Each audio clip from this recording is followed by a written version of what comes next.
เสิร์ฟความน่ารักแสนสนของน้องมีนา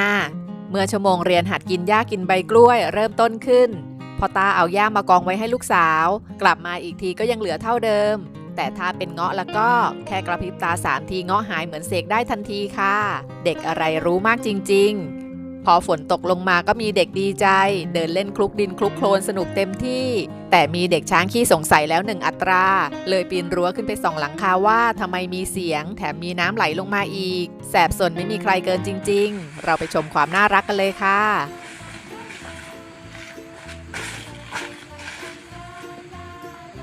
รวมส่งกำลังใจให้ทีมหมอและเจ้าหน้าที่ทุกท่านในการดูแลน้องมีนาให้เติบโตแข็งแรงกันนะคะขอขอบคุณคลิปน่ารักจากกลุ่มเซฟคนเซฟช้างด้วยค่ะ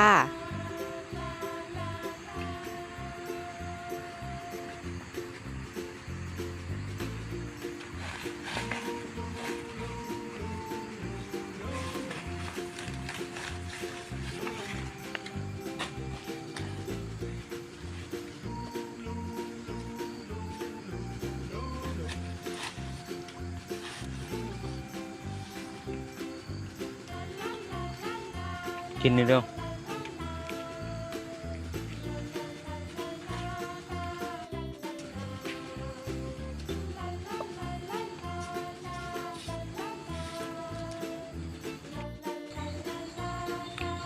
มาเร็วมากินเงาะเร็ว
อย่าไป